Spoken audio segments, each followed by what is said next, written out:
The tendon is continuous with the capsule of the knee joint.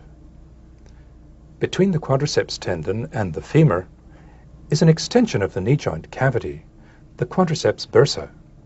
It's lined with synovial membrane. This lubricated pocket enables the quadriceps tendon to slide easily on the femur. Now we'll complete our picture of the knee joint by adding the fibrous capsule which encloses it. Here's the knee joint with the joint capsule intact. On the medial side, the thin capsule is continuous with the tibial collateral ligament. But on the lateral side, the capsule is separated from the fibular collateral ligament. On the back of the joint, the capsule is thick and strong. The thickened posterior capsule prevents hyperextension of the knee joint. Here, we've divided the fibrous capsule to see its inner surface. It's lined on the inside with synovial membrane all the way around the joint, except at the back. At the back, as we'll see if we remove the capsule, the thin synovial membrane, here it is, passes forward around the cruciate ligaments, covering them on the front. Besides being the largest joint in the body, the knee joint is also much the most complicated.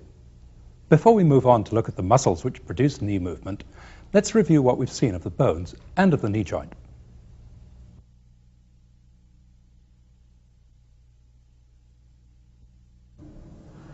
On the femur, here's the lateral condyle and epicondyle, the medial condyle and epicondyle, the adductor tubercle, and the intercondylar notch. On the tibia, here's the lateral condyle, the medial condyle, the tibial tubercle, and the facet for the fibula. Here's the head of the fibula, the neck of the fibula, the proximal tibiofibular joint, and the patella. Here's the medial meniscus, the lateral meniscus, the anterior cruciate, and posterior cruciate ligaments, the fibular collateral ligament, the tibial collateral ligament, the quadriceps tendon, the patellar ligament, and the joint capsule.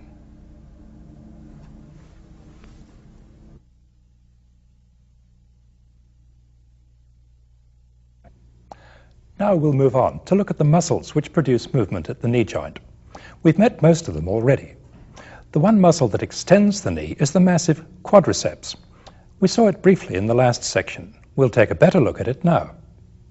The main flexors of the knee are the so-called hamstring muscles, semimembranosus, semitendinosus, and biceps femoris. Besides flexing the knee, the hamstring muscles also extend the hip. We took a good look at them in the last section. Here, we'll just revisit their insertions.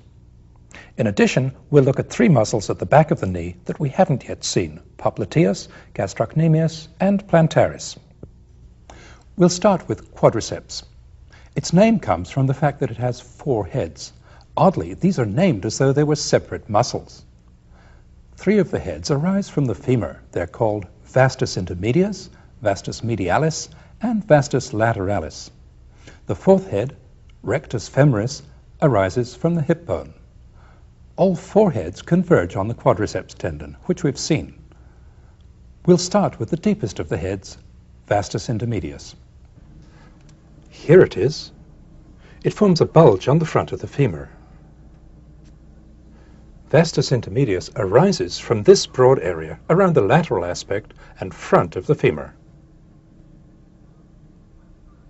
Wrapped around the outside of vastus intermedius are vastus medialis and vastus lateralis. These two cover vastus intermedius almost completely. Their fibers run obliquely all the way round to the back. Here's lateralis, here's medialis, almost meeting it. Vastus lateralis arises from the lateral edge of the linea aspera and from the side and front of the greater trochanter. Vastus medialis arises from the medial edge of the linea aspera and from just below the lesser trochanter. The thin strip of bone between these two lines of origin provides the insertion of all the adductor muscles and also the origin of the short head of biceps. Now let's add rectus femoris to the picture.